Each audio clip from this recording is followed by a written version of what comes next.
Let's see if we can get things to actually work.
Alright, well, so it looks like the camera's not going to work for me right now, which I think is fine. So, I am going to try to make a game in Tabletop Simulator. Overall, it's not a terribly difficult concept. The gist of it is you want to have an idea of what you're going to do. If there's a pre-made game already that you are interested in creating, then it's that much easier. If you just have an idea in your head, well then, obviously you need to figure out what pieces you need, but the flexibility of Tabletop Simulator will let you modify it on the fly. If you are prototyping a game, if you are creating a game just for friends, the design doesn't need to be nailed down perfectly. You can sketch up some pieces, boards, cards, things like that in Microsoft Paint, or if you have a more professional tools, you can use those instead. And as you play test your creation with friends, if you decide you want to add markers or tokens or anything like that, all the pieces are available to you. And then of course, if you decide you want to take things the next step and start making custom objects, that is also something that's available to you, which I don't think we're going to be working on today. This is going to be more or less just getting up to a crawl with whatever game you decide you want to make. So, as far as making games go, this is a pretty simple, an overly simple example. But if you just had an idea for, I want to make a game where you flick a marble at pieces on the table, well, it's as easy as putting in a marble object and putting in all other different kinds of objects, which is fun in its own right. It's a messing around type game. And then from that point, you can implement some form of score.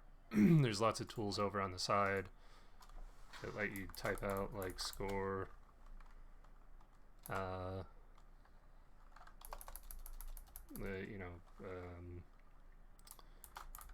victory point values or something.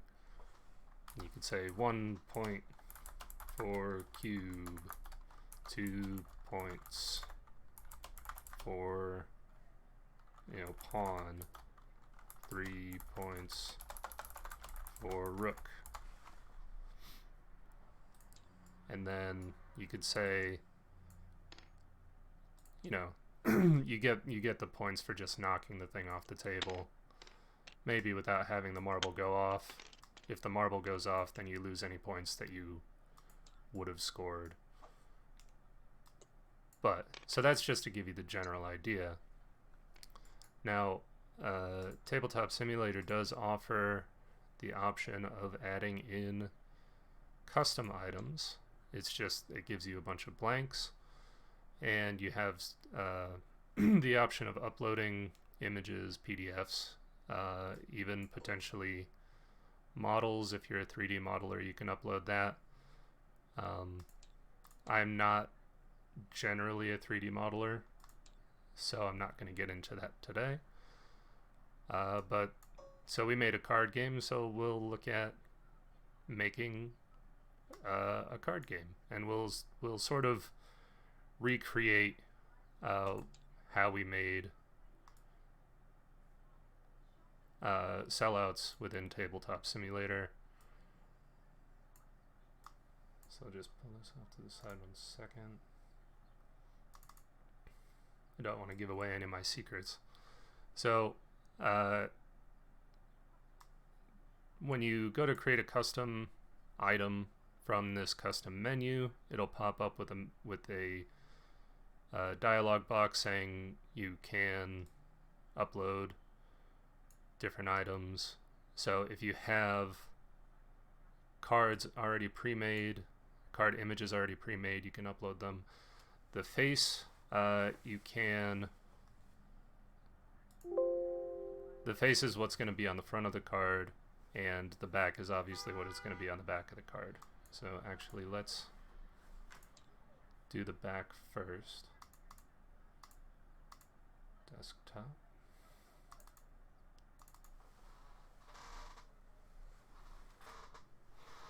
People are yelling outside. Sound angry. So I tried to upload it, and it's asking me if I want to store the files locally or on the network. I just selected locally for this section. And it's a sideways card because I'm doing the problem card, which is you hold it at 90 degrees the way you would for any other card. The face, we will grab an image that's just the front of the card. I'll keep that local as well, and I'll import that.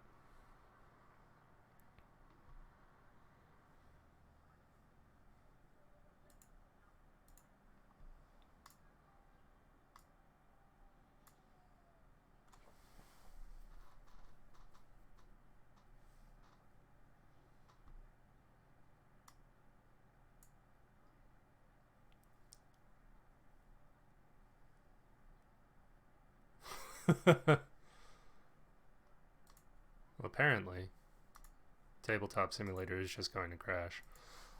I thought I'd give a short tutorial about how I made the cards in sellouts for Tabletop Simulator. I'm not sure why the game just crashed.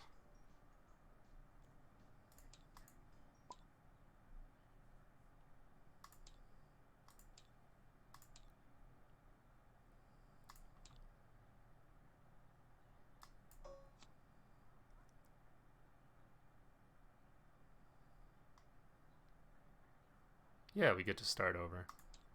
It's a happy little accident. So let's... Oh, that's the back. Whoops.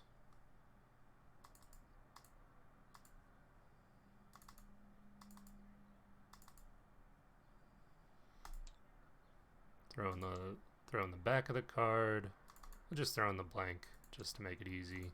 And it's a sideways card, so make sure that's checked. And there's a couple of different options if you have artwork for hex cards or circle cards. Those are also options.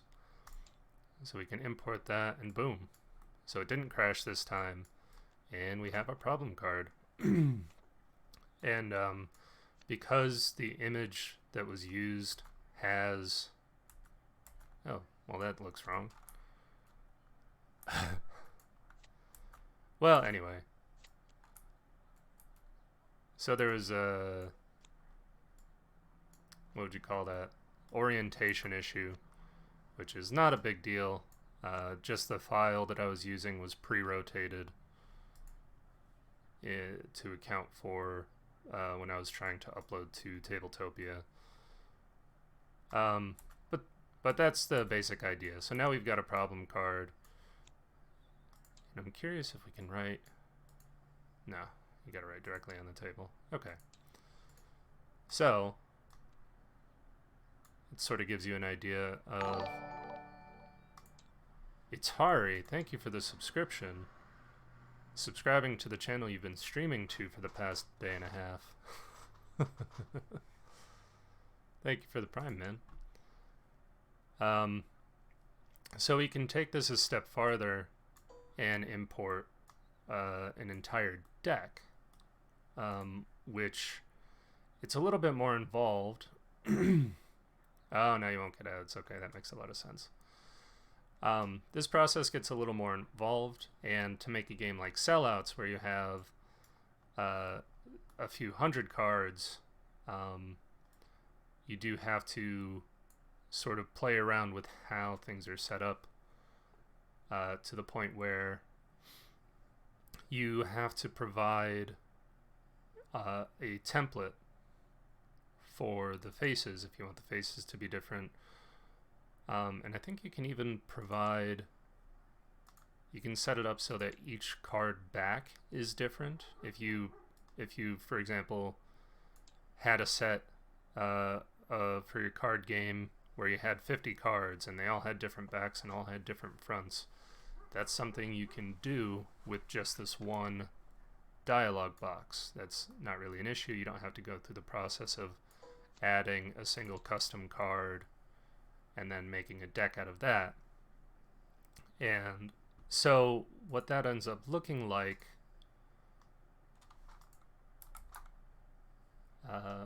you'll have to make an image sort of like this, where all your cards are written out and they're all put side by side into a single grid.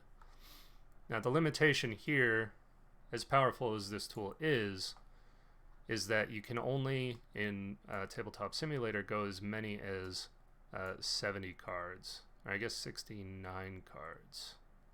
Last card slot is used for the hidden card. So that would be like the black image down in the bottom corner.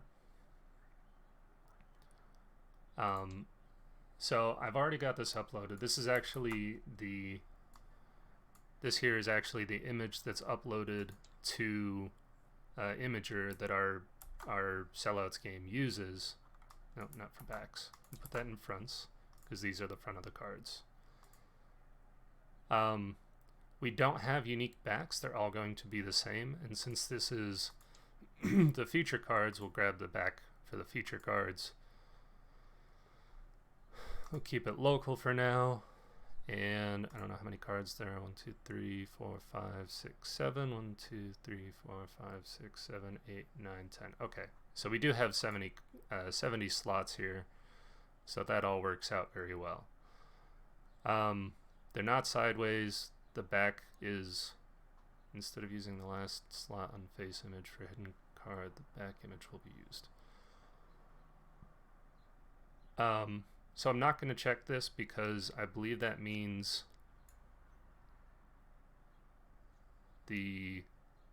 instead of using the last slot on face image for the hidden card, the back image will be used. Okay.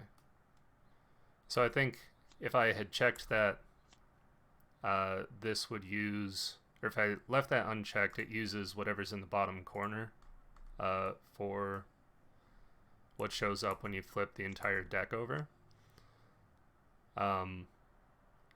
We could have put another image there, or if we had checked that box, maybe back is hidden. Let's try that. No, okay. Never mind. But that option aside, which I'm not sure what it does offhand, it's a very powerful tool if you have artwork or something similar available to you to be able to make a game. And you can see in the amount of time it took me to create one single card, albeit wrong.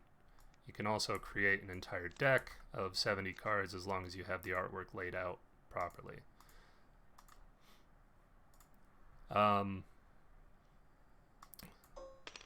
You know, when you're making a game, there's all these different options available. Oh, I already did that.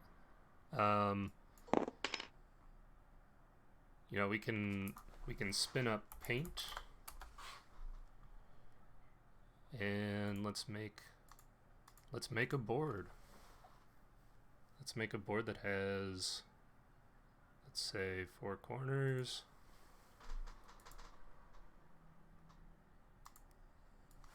Just make it 1,000 by 1,000. Turn off that aspect ratio so we can actually get what we're trying to do.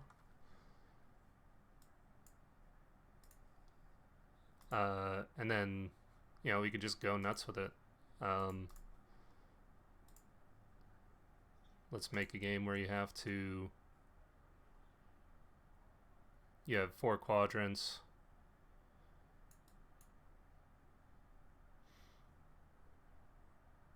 Of different colors.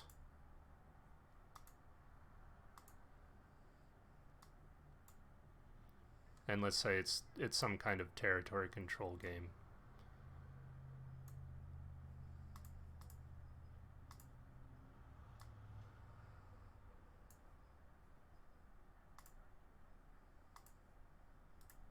Okay.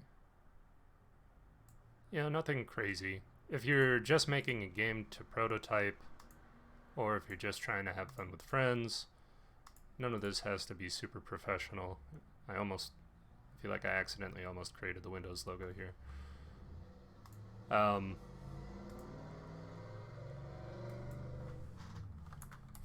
corners. So we've got that now. And for our custom board, we can then just import that 4 corners board that we made. Import. And there you go. With very little work, we've already got a working board for what we're trying to do. And then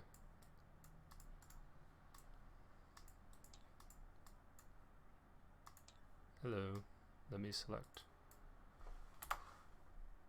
Oh, that's right. Boards are kind of weird in Tabletop Simulator. I think they start out as locked, or something happened.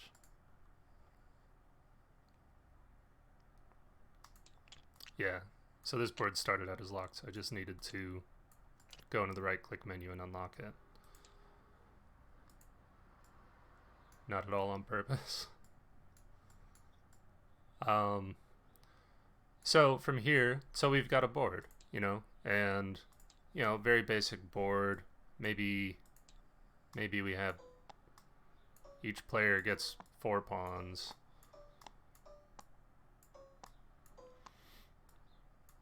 Orange.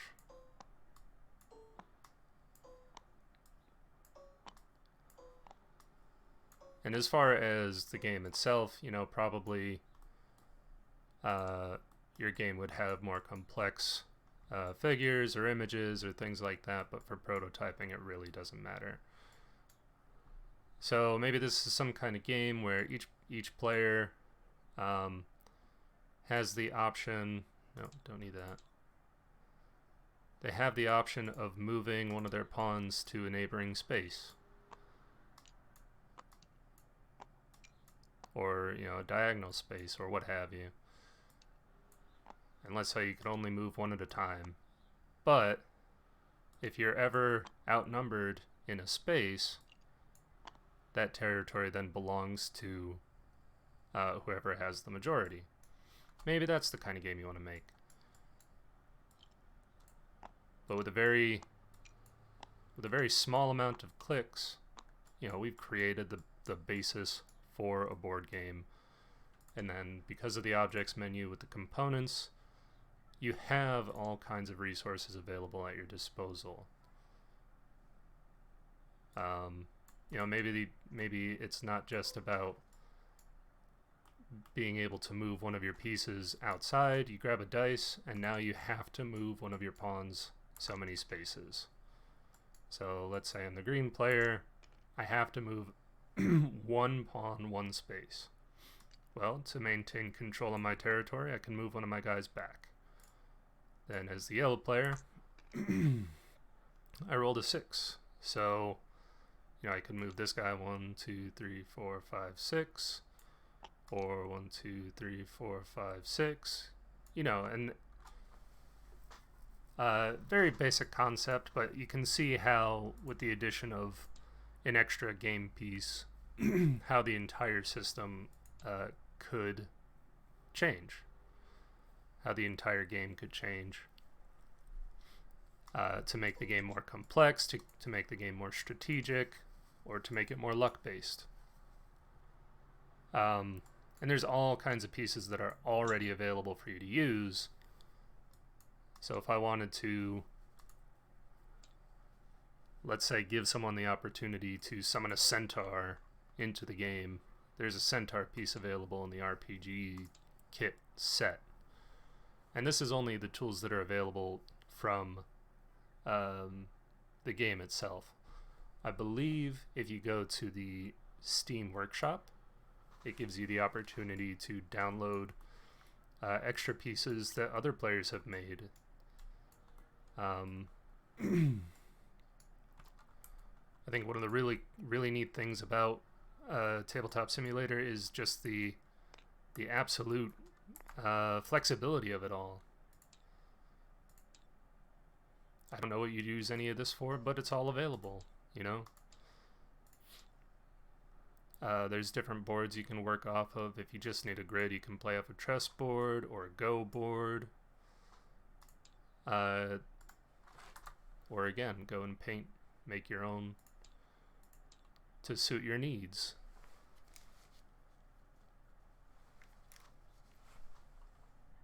For keeping track of scores, maybe you could introduce chips.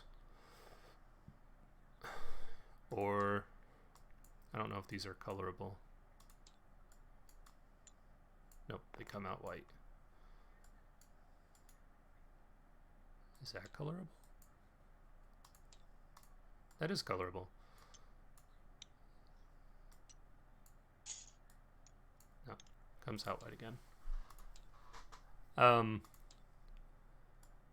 But so the sort of the magical thing about board games in general is when you've got game components, you could really use them however you want.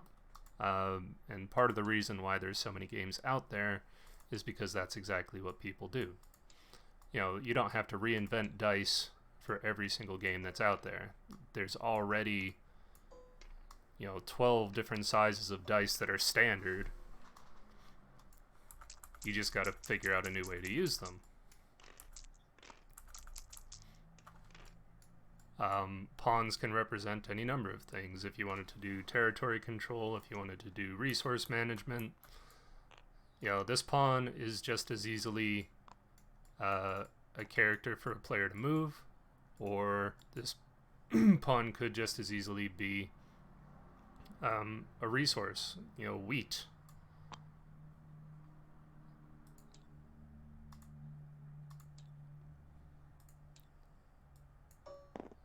If you want to get a little bit more specific, you can create your own pawns.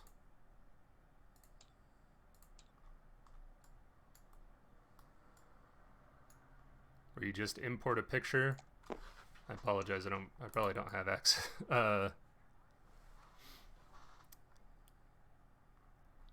Yeah, anyway.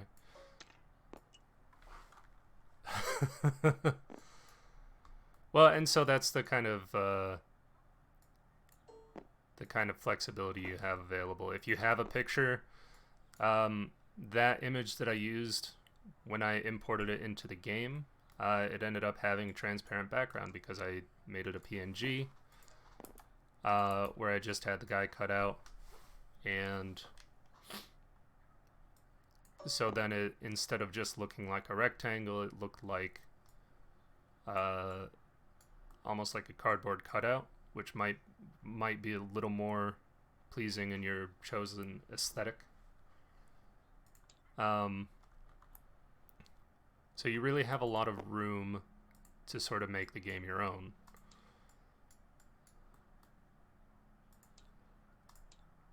You could take it one step further if you know 3D modeling. I might have some 3D models. Let me look.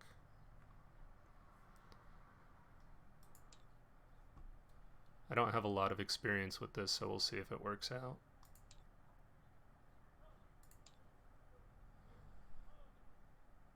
Going to figurines now. Where is it?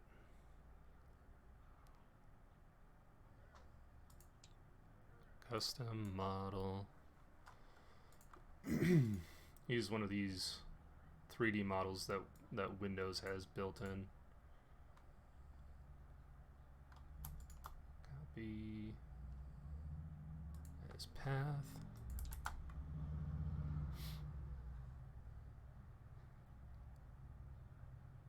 And it gives you a lot of different options as far as what the item is that you're importing.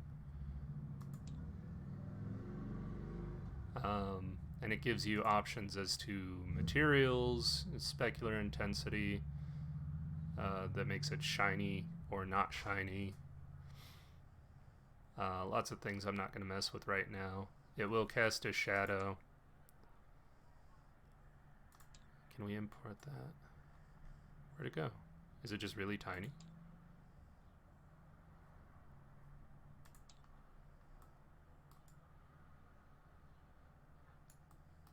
Oh, maybe it didn't. Maybe it didn't work. Maybe this isn't the right kind of file.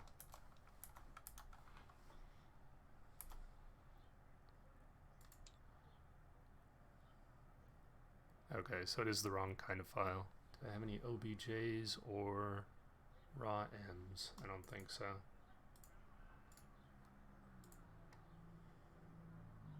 .3mf.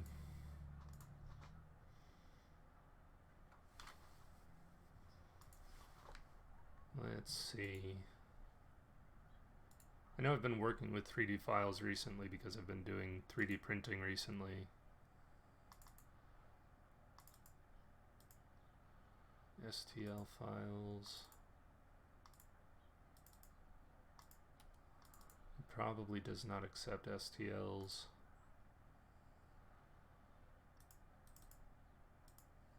Well,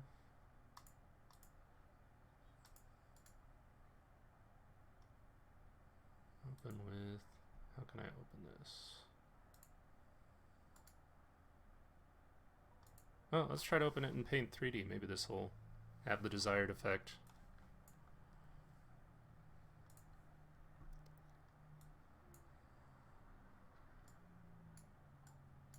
So I found this 3D printable object on the website thingiverse.com. I downloaded it as an STL, so I'm gonna see if I can save it as a 3D model. Can I save it as an OBJ? No. Okay, so Paint 3D does not have that ability. Maybe it would be an export? No. Alright. Let me see if there's a quick way to convert STL to OBJ.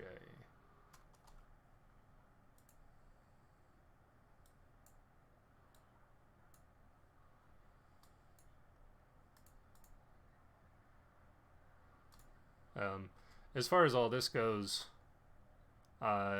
it's also, if you have access to a 3D printer and you happen to have 3D models for the game that you're trying to work on, it's also a really easy way to go from modeling your game and prototyping it in Tabletop Simulator to printing out pieces for your game if you have custom pieces, and then you can incorporate it into a real prototype. So it has that extra layer of authenticity, so you're not just working with pieces of paper cut out and glued to cards or what have you.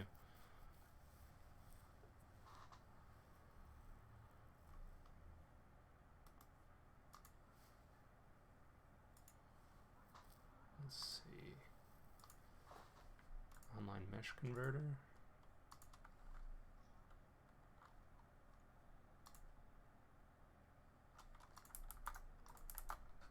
The token that I'm trying to upload is actually something that someone else designed for the game Mansions of Madness.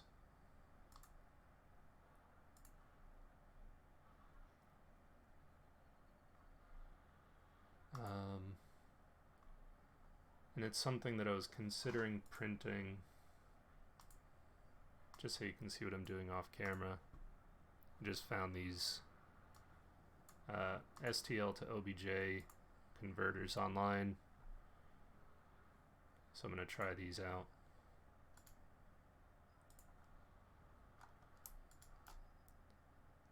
Copy as path. So we'll throw our OBJ file path in there.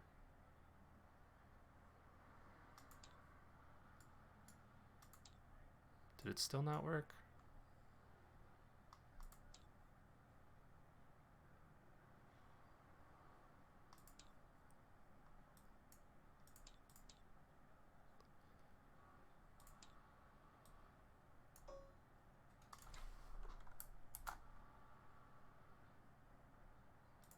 Set it as a figurine.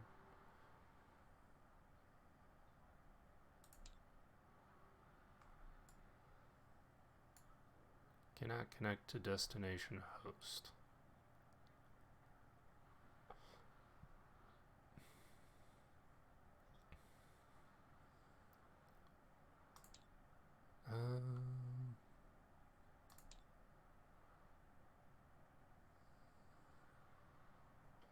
Alright, well, not a huge deal. So I won't be covering that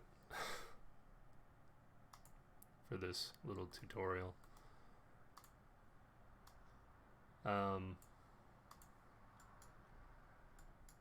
So I don't know exactly what asset bundle would be.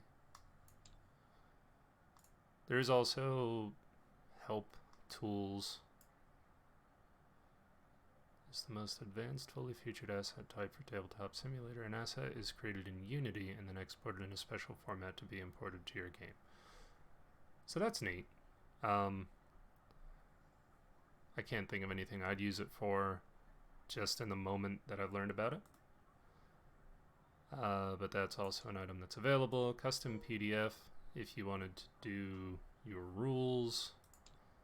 A PDF of your game in some other capacity.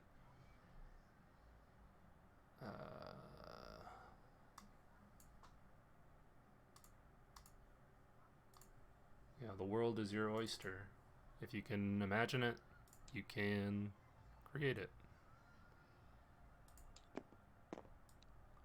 Just like that, our rules are in the game. And it allows you to flip pages.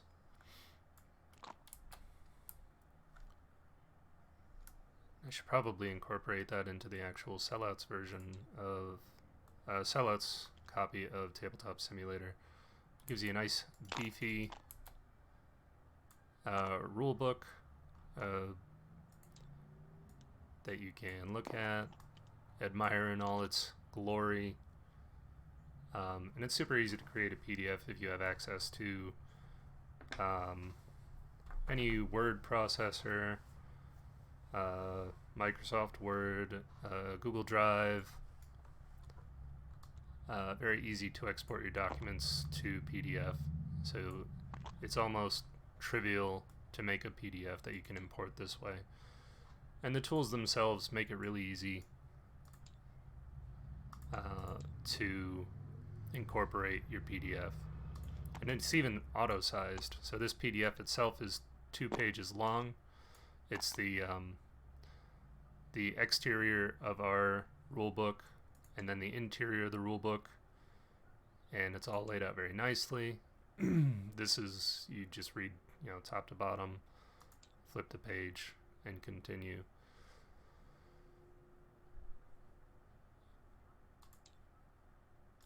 Dice, if you need special dice, you can create your own dice.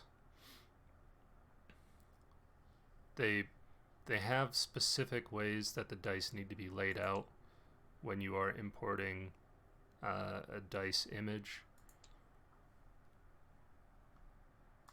which I'm not going to cover. I don't think we need specific dice, but you can see the way that they're laid out to some extent. If you wanted to just create a die that does colors, something like that, we could incorporate into our game.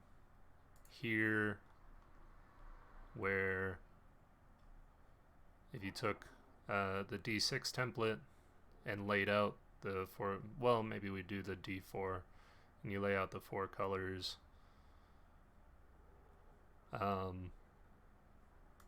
and it would determine which of the 4 corners you go to, and then you can try to, since the concept is sort of a territory control, maybe you roll the die, and if you get before we even get super complicated, we can, oh, that's not what I wanted.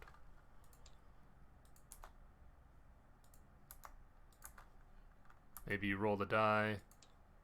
If I'm playing green and it's my turn, I roll the die and I get a 1. So I have the option of moving one of my guys to the 1 space. Maybe I don't want to move one out of my green space because I want to make sure that I have at least 2 guys there. On my next turn I roll 3. Well, now I can move one of my guys back, or something to that effect. But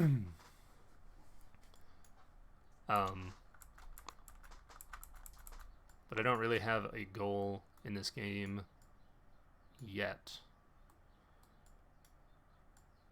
So how do you eliminate other players? Well, maybe you outnumber them in their corner. So maybe red is out there. Well, okay, now this would be blue. So maybe this happens, and I roll the die, and I got a 4.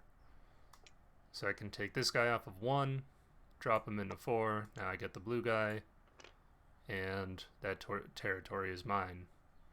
If you're in your own territory, maybe they don't get captured. You can only capture them when they're in their own territory.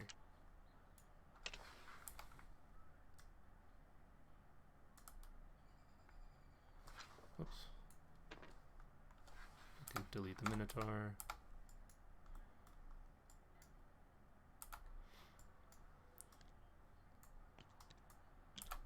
Delete all that. Pull the blue guy back out.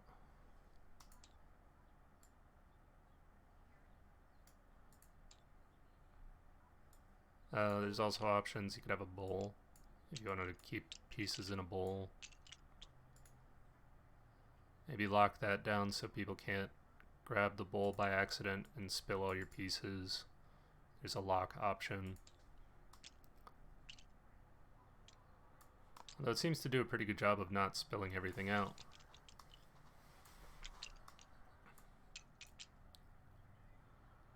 Oh yeah, all the pieces seem to just sort of lock in place. It's actually pretty nifty. These are backgammon pieces, reverse high chips, mahjong tiles, if you like mahjong. If you could find a use for the mahjong game without playing actual mahjong.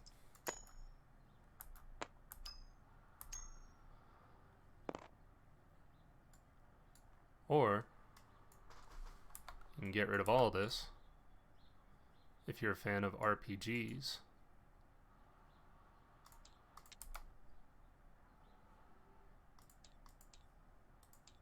delete everything off of there. If you're a fan of RPGs, maybe you want to set up a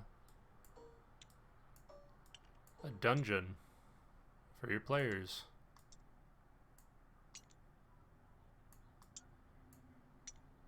These options are also available.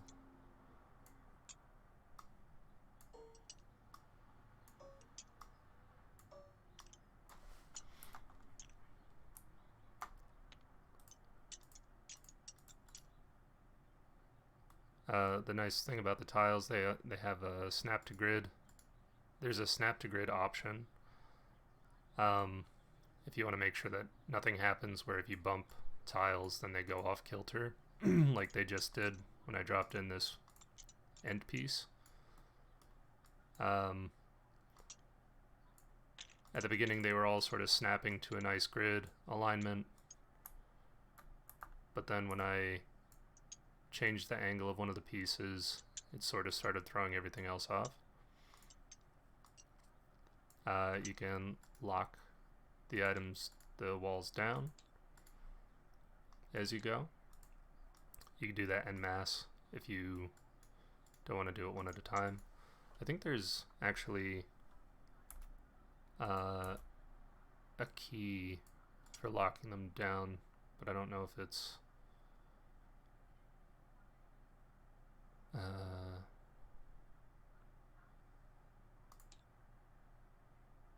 grid projection. Should this object receive grid lines projected onto it?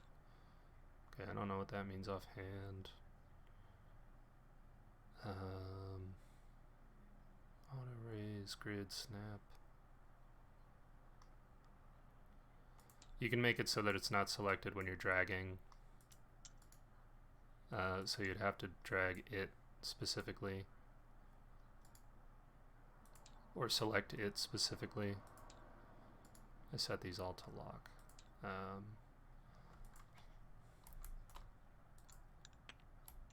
I think it's Shift L, or just L. Okay, so that's very handy. So then as you're dragging these tiles out, you can hit L before you move on to the next thing, and then it'll lock it in place. If you mess up with any of your placements, you just hit L while hovering over it again, and you can then move it where you want it. There is an option of, if you have something sitting on top of one of your tiles or any piece, you can make it so that when you pick up the tile below it or the object below it,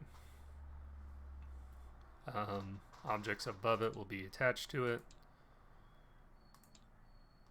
So probably similar to how the bowl worked. So when I did that, because the ground tile was not set to sticky, the table did not move with it. However, once I added sticky back onto it, the table then moved with the tile, which can be very handy, especially if you have a lot of chips on a board that you want to move around. I know there's a lot of more complicated games out there where you have tableaus with lots of different indicators and markers.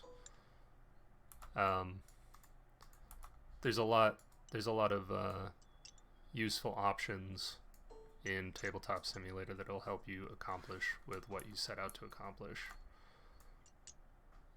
which I think makes it a very powerful tool for creators, game creators.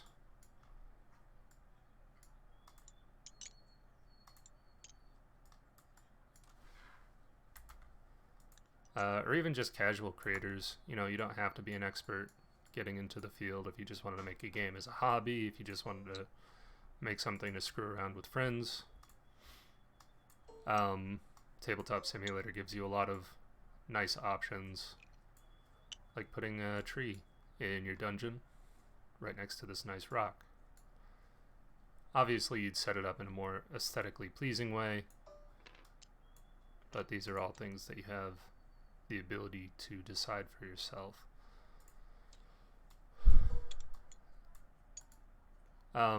Also, as far as the RPG kit goes, most of the creatures have multiple modes that you can activate. The twanging sound.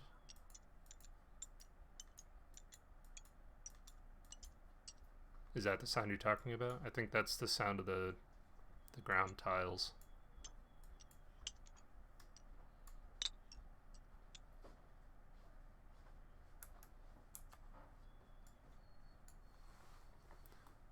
But Tabletop Simulator can also be very useful for creating your RPG.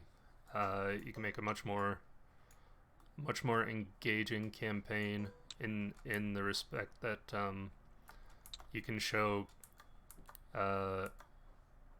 characters in different states. You can show them in animations. You can kind of get an idea of size. The bear walks. You got all kinds of options available.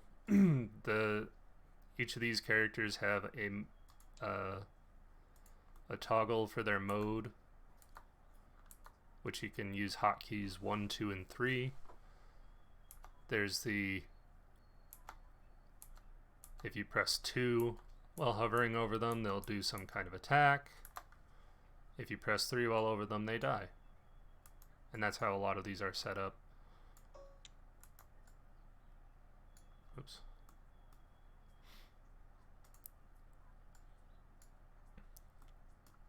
So if you were into some kind of RPGing,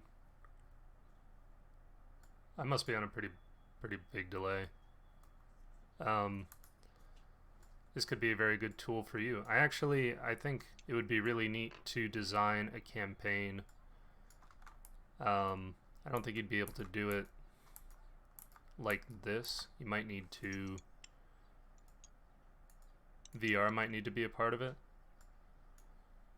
But I think it would be neat if you could have your players shrunk down so that they're, looking around at the walls and the tiles around you and actually look at the thing that you're fighting from that size. I can't really get a good angle on it from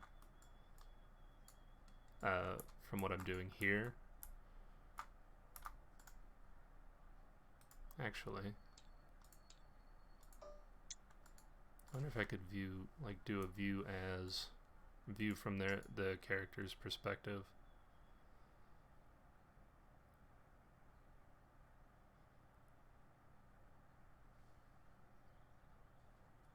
I think that would be really neat. If there's a way to do it, I'm not sure how. But yeah, overall, I'm running short on time, but overall, this is a very flexible tool. You can make game concepts very quickly. There's an infinite amount of possibilities, really. The possibilities are endless. The only limit is your own imagination. And you can make, if you can't find the game of your dreams, maybe you can make the game of your dreams. And Tabletop Simulator will, to some extent, help you achieve that. You also have the options of adding different tables, which may or may not be important to you as a player, but the shape of the table could affect how people are seated around it. You can apply decals to the table if you want something funky on the table.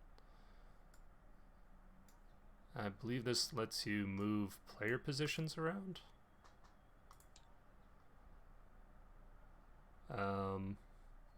You can chain objects together, just attach them, put them on a joint, put them on a hinge joint, put them on a spring, so when you pull one, the other kind of springs along behind it. Flick is just if you have a component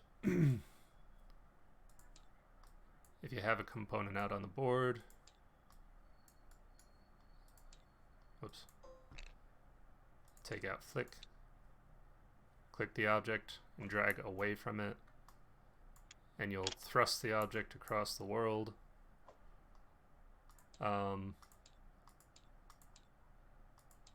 You could potentially use Tabletop Simulator if you really got into it for like wargaming. I know wargaming has a lot of measurement to determine whether or not you're close enough to hit your opponent's pieces, and it lets you measure things. Apparently it also lets you ping on the battlefield.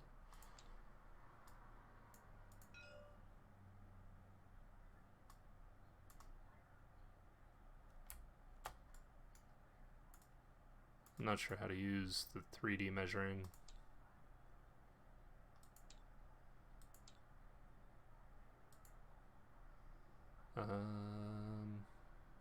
You can create zones. If you create a zone, in this respect, you can hide what's in the zone, which would also be good for RPGs because you can create fog of war. If you don't want your player characters to know what's in an area before they get to it, you could hide it so that from the player's perspective, they would not be able to see what's in it.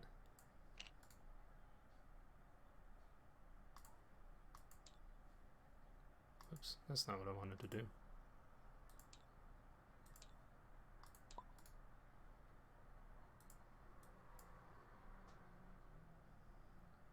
Zones could be used for a multitude of different things. I don't know what the layout thing does, if I'm honest.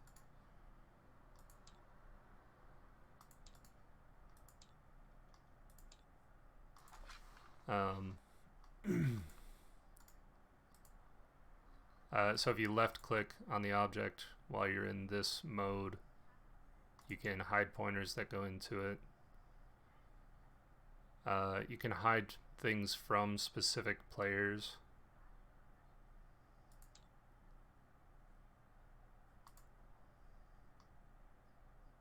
Opposing players' pointers will be hidden in the area. Hiding objects will be reversed so everyone but the color of the area can see inside. So if you wanted to create some kind of game where your pieces are hidden from you but not from everybody else, you could use reverse hiding. So let's see what this looks like. So I set them to not be see-through, so they just end up looking like boxes.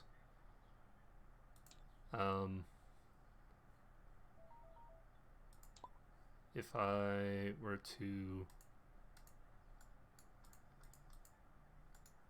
Hello?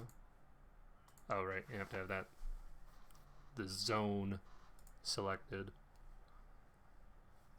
So if I set that to orange, then we can see what that looks like from orange's perspective.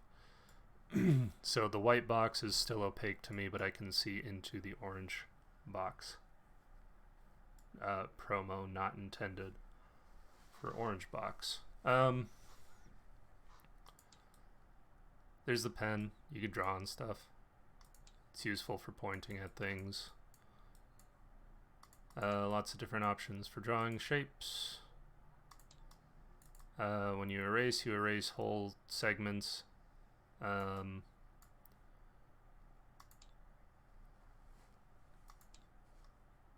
You can put your rules in the notebook. People can put their own notes into the rules. And you can make it so only, well, I guess generally only the player who put the notes in there can see it.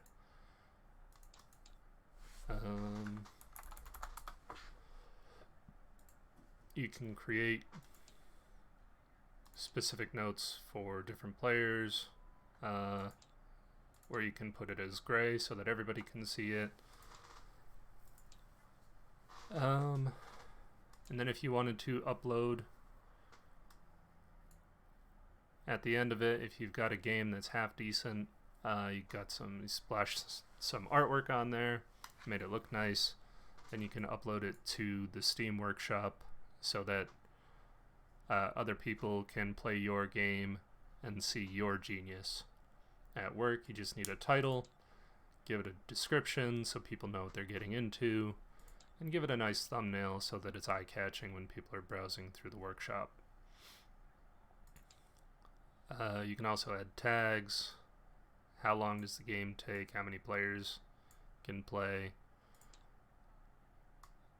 There's actual game tags. There's lots that are pre-made. You should probably tag it if it's language specific.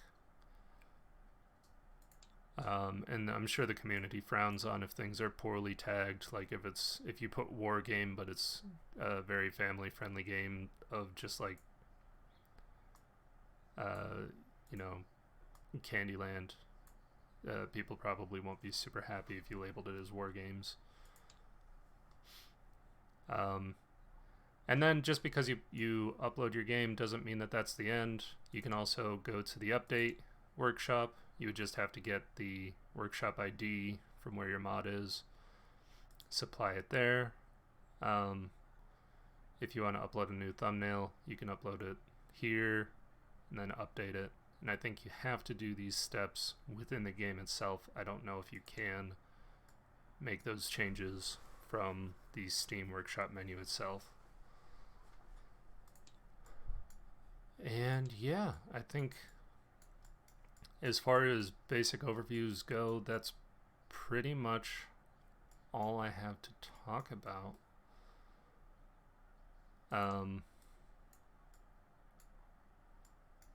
There's a lot of complexity to the creation portion of Tabletop Simulator. It gives you a lot of power, but it doesn't. It's not going to make your game for you. It gives you the tools you need to build your game. And I think it's a very interesting tool that everybody can use. And even if you don't end up publishing your game, if you just put it on Tabletop Simulator for you and some of your friends and some strangers who found your game through the workshop to play, I think that makes it all worth it. So yeah, I've been Sinistar. I hope you enjoyed me babble on about different tools in Tabletop Simulator, and you know, go make your dream game.